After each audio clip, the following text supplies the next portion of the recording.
And so, you know, like I said, we have a lot of different projects in the lab, a lot of different people in our lab collaborate on similar things. So some of the things that I'm going to tell you about, we actually have many more experiments and a kind of approach using many different techniques that I'm able to you know, fit into this talk. What I've tried to do is just choose this kind of critical experiments so that you can understand how we think about at least two of the sodium channels and how they contribute to epilepsy phenotypes. So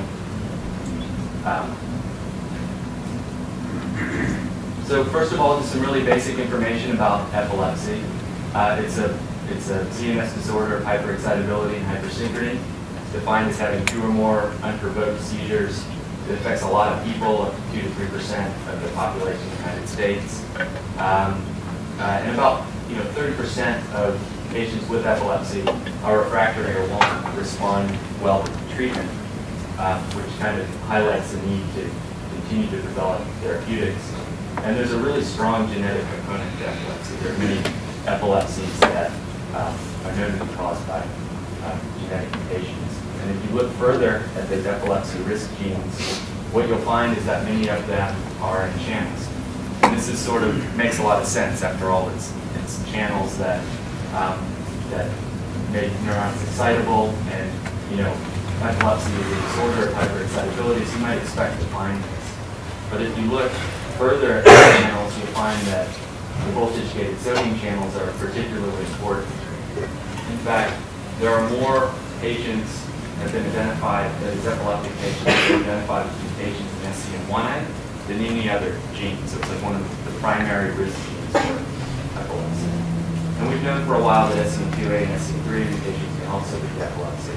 And I put SCN8A, by the way, these are the 4 voltage-gated sodium channels that are highly expressed primarily in CNS.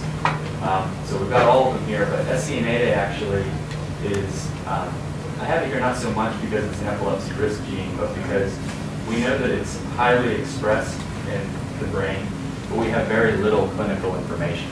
So there's something different, we believe, going on with SCN8A compared to the other sodium genes. So the approach that the lab uses, we start in the clinic, and we will identify these families where epilepsy occurs with multiple individuals at different generations. We can use these pedigrees to narrow down the disease-causing mutations. And this actually is one of the first families in which an SCN1A S plus mutation was found. And one thing that I'd like to point out here is that some of these people have, the M refers to mutation. Some of them have epilepsy, as you'd expect, but there are also individuals that have a mutation who don't have epilepsy. And this is something that the lab, is interested in figuring out why there's this heterogeneity of phenotypes, even in individuals with the exact same mutation.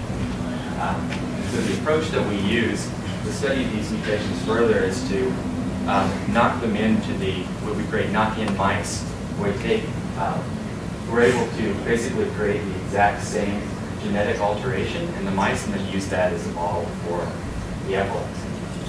And so this actually is a mouse with that exact same R1648H SCN1A mutation. And we perform continuous video EEG recordings. This mouse is tethered to our EEG system. There's like a commutator off screen that allows the mouse to move around without twisting of the wire. And then these 4 traces here are from our EEG, the 4 cortical screw electrodes. And this is an EMG, so we have another output of locomotor activity. I'll show you this video. So this line here is the tracks in the video. This is just normal baseline EEG. And then this is the initiation of a seizure.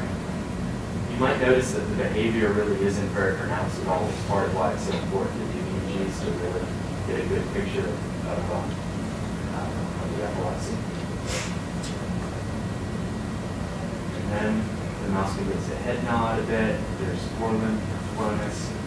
This is postural control.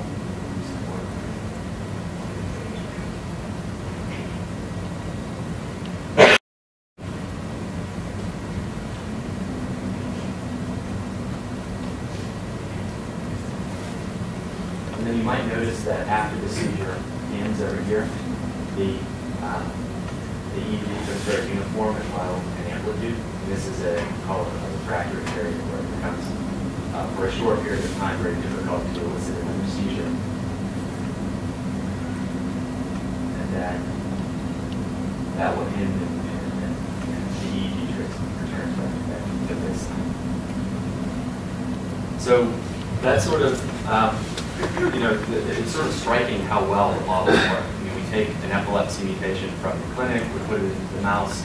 The mice have spontaneous seizures. They're even the same type of seizures that we find in the families.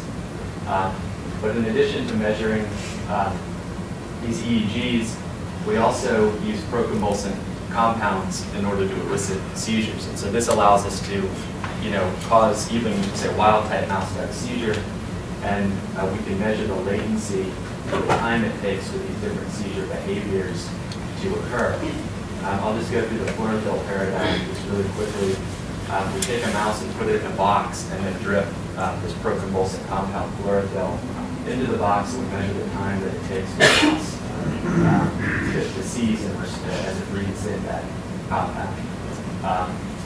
And so this is the RH, the SCN1A mutant mouse, and it has reduced latency to generalized tonic-clonic seizure. And so the assumption we're making here is that reduced latency means seizure susceptibility. And the student who did these experiments also looked at survival in these lines and found that in particular the homozygous mutants have very severely reduced lifespan. So in order to further kind of understand what might be happening here, because after all, it's kind of counterintuitive in a way that a mutation that's reducing the function of a channel that's required for neurons to be excitable would lead to a disorder characterized by hyperexcitability. And so, the way we've been able to figure this out is largely based on immunohistochemistry results, where we see high levels of co-localization between SCN1A and various cell type markers, but in particular albumin in the hippocampus and cortex. I just use this Phi1YFP as a marker for excitatory projection neurons in the cortex. We've used other markers as well, and we see a striking lack of co-localization between SCN1A and the excitatory cells. So just based on the clinical phenotypes, the seizure phenotypes between the mice and the IHC, we can generate this really simple model of SCN1A dysfunction leading to epilepsy. And so the thickness of these lines here indicates the excitability itself, and kind of the font size just indicates how much expression there is of the sodium channel. And so in the normal case, you have in like wild-type mouse, you have normal SCN1A expression, providing normal level of inhibition to these excitatory projection neurons in epilepsy. When you reduce SCN1A expression, you reduce inhibitory input, and that leads to an abundance of excitation in epilepsy. So we have a lot more data to support this hypothesis, but that's basically what we think is happening in this SCN1A hypothesis. So I'd just like to remind you of SCN8A, which is what a lot of my thesis work has been on. This voltage-gated sodium channel. And again, we know that it's abundantly expressed, but it really, we know very little about it in the clinic. And so, this is sort of a question that Andrew's first graduate student was really interested to follow up on. And she did the same sets of experiments, chlorophyll, measured survival, and found that SCN8A knockout mice, heterozygous knockout mice, have increased latency to tonic-clonic generalized tonic-clonic seizure. This is actually the opposite to what was found with those SCN1A mutant mice, suggesting that perhaps SCN8A mice are actually resistant to seizure. And most striking, when you cross those mice together, so if you cross an SCN1A knockout mouse with an SCN8A knockout mouse, and then measured the survival of the pups, some of those mice will just inherit an SCN1A mutation, and they have reduced lifespan as you'd expect. But the mice that inherit both of the mutations actually have normal lifespan. So somehow, mutations in SCN8A are able to compensate for the premature lethality caused by mutations in SCN1A. And this is this finding really led us to think that possibly SCN8A could be a viable target for the treatment of SCN1A-derived epilepsies, but maybe possibly other forms of epilepsy. So, another graduate student performed EEGs on this SCN8A mice. Again, it's just this is just baseline activity for the seizures right now.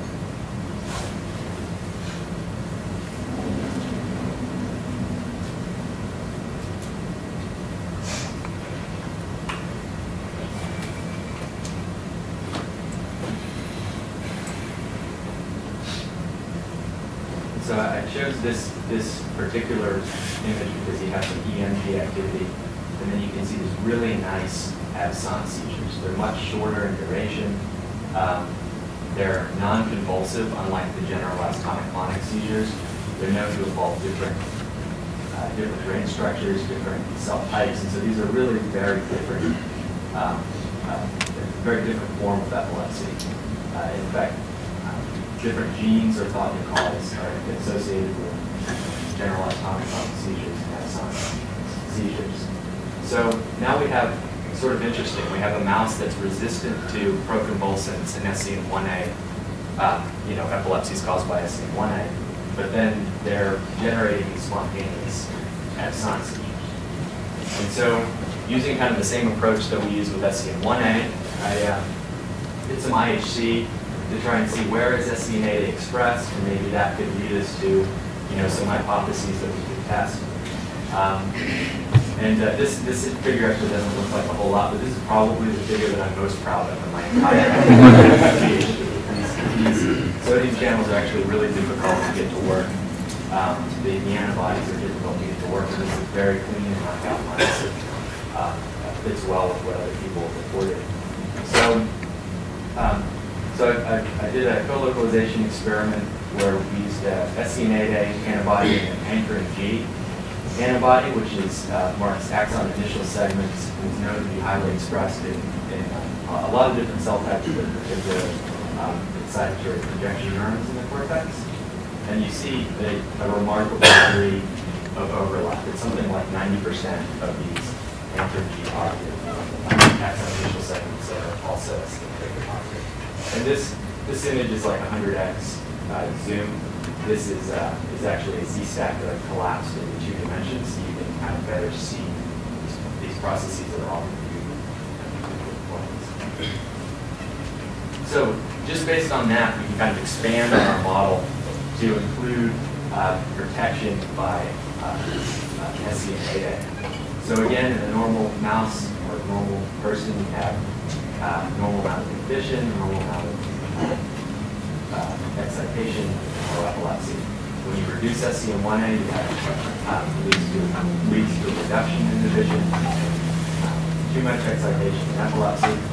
When you reduce just SCN8A and SCN1A is normal, you have kind of too much.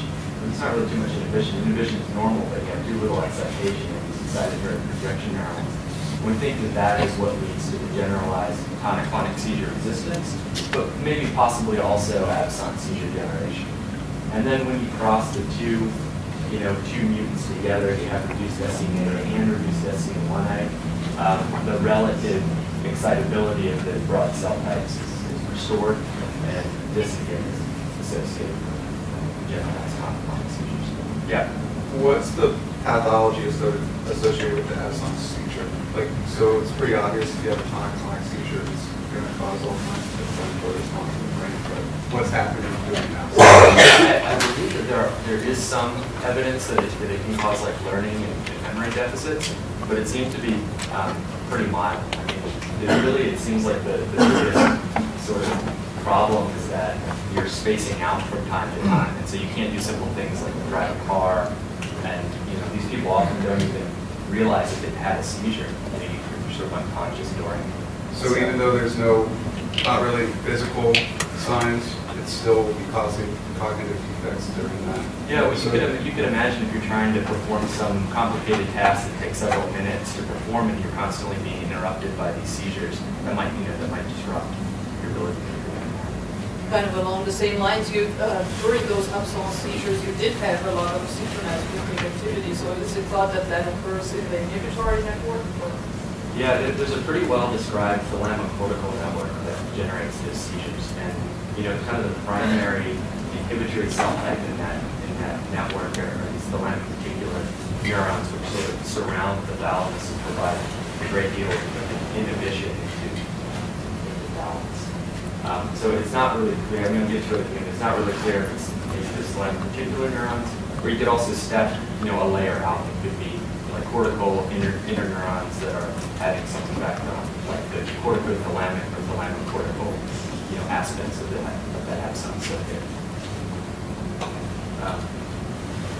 So this is one of the hypotheses that I wanted to answer with my thesis, which is basically kind of along the same lines of SCN1A and SCN8A mutations lead to different seizure phenotypes based on in part based on the cell types that express them. Is it possible that maybe SCN8A is also found in different regions or in different cell types, and that you could actually kind of decouple seizure resistance from seizure phenotype? Or are these both just kind of the consequence of the same alteration, the same region, the same cells? And so to answer that question, we use this Cree-Lox technique to create very specific cell type knockout mice. I'll just very briefly go to Cree-Lox for those of you who aren't familiar. We cross a Flox mouse, which has these little triangles or Flox P sites. This mouse has normal expression of SCN8A. This is the first exon of the SCN8A gene. We cross that mouse with these Cree mice, which don't have anything in the SCN8A allele, but they have these trans gene that expresses Cree. And there are many of these Cree lines you can buy. Some are excitatory neurons, some express Cree inhibitory, some are specific to a region within the hippocampus. And so there are a lot of these commercially available lines that you then can cross together to get just inactivation, genetic inactivation of your gene of interest in whatever cell type you want. And so the wild-type mice that don't, that do not inherit a Cree gene, they're normal at normal levels of SCN8A. The Cree mice have undergo recombination of those LOX-P sites. It kicks out the intervening sequence nearby and activating the gene, but only in those cell types that express Cree. So this isn't like a local knockout. So we did those experiments. We selected 2 excitatory-specific lines, 2 inhibitory-specific lines, crossed them together to the Flox mice, and then measured chlorophyll seizure thresholds again. And these results actually support our original model quite well, that it's the SCN8A expression in excitatory cells that's leading to the seizure protection. So you see increased latencies to generalized tonic-clonic seizure in both of our excitatory lines, and then in our inhibitory lines, there's actually no significant difference in the latency. So it kind of suggests, yeah, okay, SCN8 is highly expressed in these excitatory cells and lose expression that reduces their excitability and that imparts seizure protection. So we took this a step further and basically crossed those excitatory-specific knockout mice to our SCN1A mutant mouse. So you have, again, chlorophyll, measured survival. So you can see this is the wild-type threshold. As has been previously reported, SCN1A mutant mice have reduced thresholds. So you get an increase in threshold when you just look at the leaded SCN8A in the excitatory cells. And then the double mutants, maybe perhaps slightly lower than the straight SCN8A mutants. But what's most striking is that the SCN1A mutation leads to about a 30% reduction in survival. The double mutants had normal survival. So just like when you take the global SCN1A and the SCN8A knockout mice and cross them together, they have normal survival.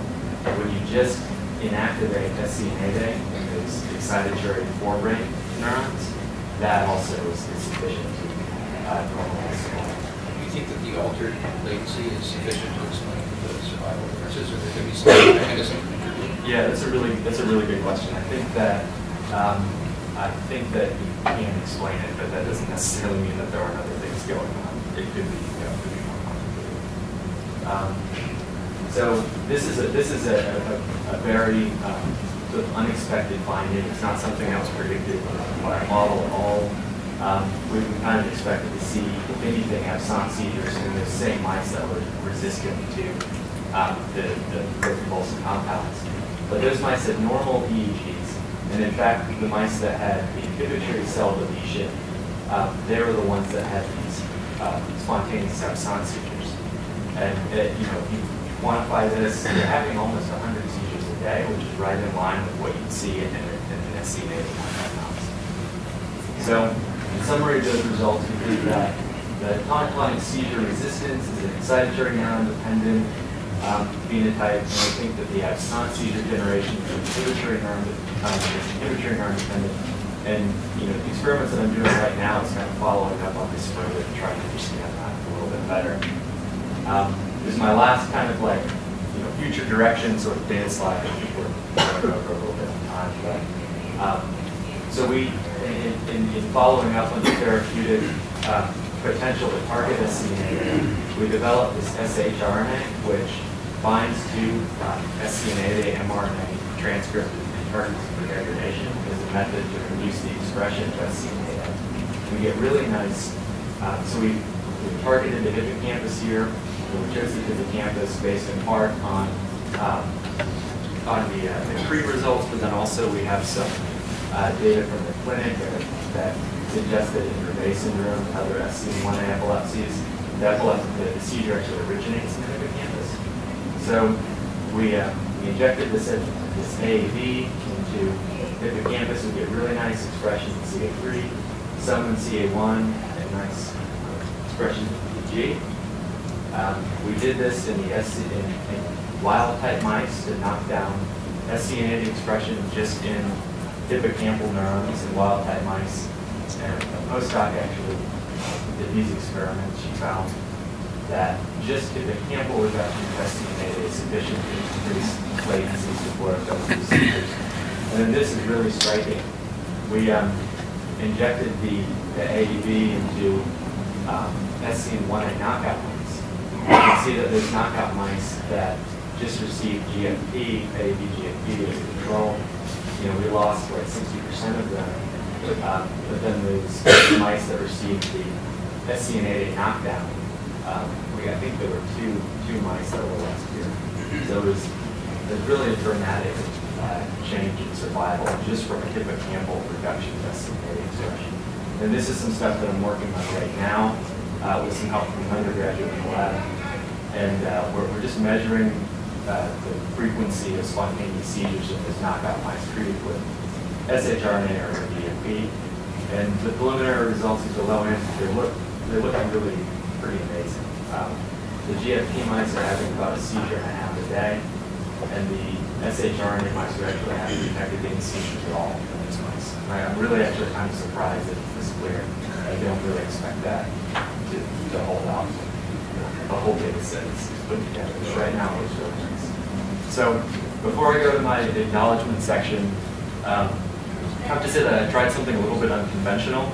This is actually an idea that Damon had to make a connectivity map of like the various people who have helped with this work and thesis over the years. And so this is it. A group of people kind of by lab. This is our lab. This is David Weinschenker's lab. This is Frankie Hall's lab. And I put spokes out indicating kind of the nature of these different relationships. And these are people that have helped me either with the thesis work or have provided training in many cases to do new techniques or provided reagents, people I've published with. And what you can really see here is that this is the Department of Human Genetics.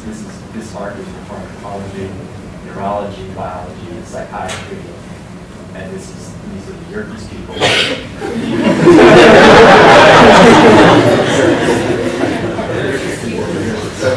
I mean, what you can really see is that it really is kind of a group effort, and you might hear a lot about this is really for the retreat. So you might hear a lot about how Emory is this really collaborative place, but not really know what that means or know what that's really case, and I think this pretty clearly demonstrates that, it is. And in fact, I've received a lot of help from my lab, obviously, but then almost like the rest of the neuroscience program. Really contributed. So I guess with that, I'll take questions.